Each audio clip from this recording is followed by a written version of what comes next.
कहते हैं जब लालच दिमाग पर छा जाए तो इंसान कुछ भी कर गुजरता है।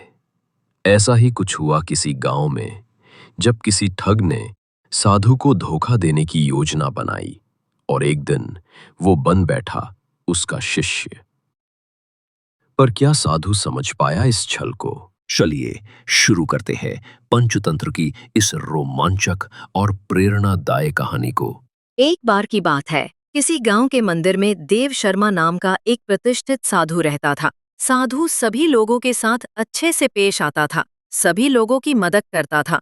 इस कारण गांव में सभी लोग उसका सम्मान करते थे। गांव के सभी लोग अपनी हर तरह की समस्या का समाधान के लिए साधु के पास जाते थे। साधु धीमे शांत स्वर में सोचता है, इस गांव के लोग मुझे कितना सम्मान देते हैं। भगवान की कृपा से सब कुछ है मेरे पास। सभी की सेवा ही मेरा धर्म है। साधु को अपने भक्तों से दान में तरह तरह के वस्त्र, उपहार, खाद्य सामग्री और पैसे मिलते थे। उन वस्त्रों को बेचकर साधु ने काफी धन जमा कर लिया था। इस तरह से साधु हंसी खुशी अपने दिन निकाल रहा था। साधु के पास बहुत साधन इकट्ठा हो गया था, इसी कारण वह थोड़ा चिंतित रहता था। साधु थोड़ा चिंतित स्वर में सोचता है, इनकी रक्षा कैसे करूं? इसे सुरक्षित कहां छिपाऊं? यह चिंता मुझे खाए जा रही। इनकी रक्षा कैसे करूं? इसे सुरक्षित कहां छिपाऊं? साधु कभी किसी पर विश्वास नहीं करता था और हमेशा अपने धन की सुरक्षा के लिए चिंतित रहता था। इसी चिंता के कारण उसकी रातों की नींद उड़ गई थी। वो अपने धन को एक पोटली में रखता था और उसे हमेशा अपने साथ लेकर ही चलता था। उसी गांव में एक ठग रहता था। बहुत दिनों से उसकी नजर साधु के धन पर थी। ठग सोचता कि ये साधु तो बहुत भोला है, मुझे बस एक मौका चाहिए जिससे कि मैं इससे धन की पोटली छीन लूं। इसी कारण वो हमेशा साधु का पीछा किया करता था, लेकिन साधु उस गठरी को कभी अपने से अलग नहीं होने देता। बहुत प्रयास करने के बावजूद भी ठग साधु से धन की पोटली नहीं ले पाया। बहुत सोचने के बाद ठग ने उस साधु से धन की पोटली लेने की योजना बनाई। योजना के तहत आखिरकार उस ठग ने एक छात्र का वेश धारण किया और उस साधु के पास गया। वह ठग विनम्रता और बनावटी आवाज में साधु से बोला, गुरुदेव, मुझे आपका शिष्य बना लीजिए। मैं आपसे ज्ञान प्राप्त करना चाहता हूँ। मैं आपकी खूब सेवा करूंगा, आपके हर आज्ञा का पालन करूंगा। कृपया करके आप मुझे अपना शिष्य बना लीजिए। साधु भावुक स्वर में ठग से बोलता है, ठीक है बेटा, रहो मेरे साथ। आज से तुम मेरे साथ मेरी कुटिया में रहना। मैं तुमको ज्ञान प्रदान करूंगा और तुम धीरे धीरे और संपूर्ण तरीके से ध्यान लगाकर ज्ञान प्राप्त करना, सीखना और आगे जाकर उस ज्ञान का विस्तार करना।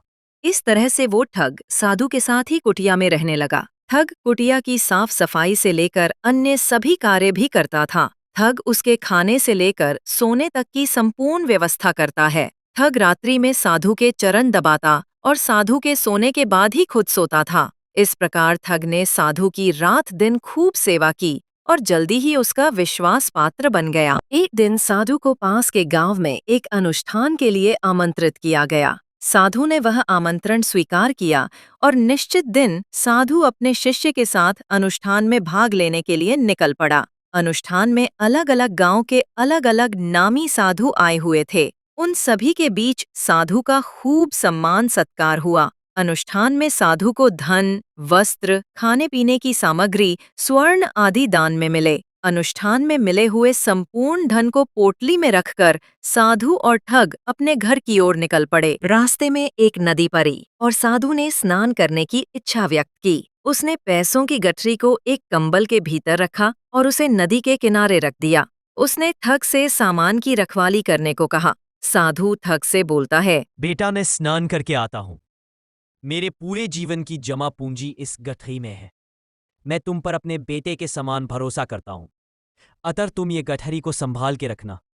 मैं स्नान करके आता हूँ, तब हम घर चलेंगे। ऐसा कहकर साधु नहाने चला गया। ठग को तो कब से इसी पल का इंतजार था। ठग साधु की मूर्खता पर मंद मंद मुस्कुराता है।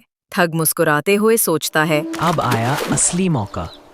इस पल का मैं कब से इंतजार कर रहा था।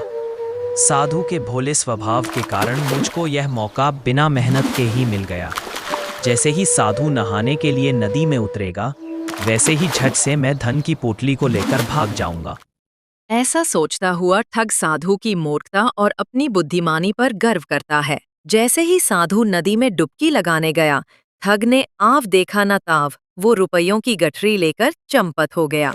साधु निराशा भरी निगाहों से उसे देखता रह गया और अपने मूर्खतापूर्ण व्यवहार पर पछताने लगे। इस कहानी से हमें ये शिक्षा मिलती है कि इंसान को कभी भी किसी अजनबी की चिकनी चुपड़ी बातों में आकर उस पर विश्वास नहीं करना चाहिए। हमेशा इंसान को परख कर तथा सोच समझ कर उस पर विश्वास करना चाहिए। दोस्तों, अगर आपको पंचतंत्र की ये कहानी पसंद आई है तो वीडियो को लाइक, शेयर, कमेंट करें तथा हमारे चैनल कुकी टेल्स को सब्सक्राइब कर बेल बटन दबाना न भूलें। अगली कहानी के साथ फिर मिलेंगे। तब तक स्वस्थ रहें और खुश रहिए।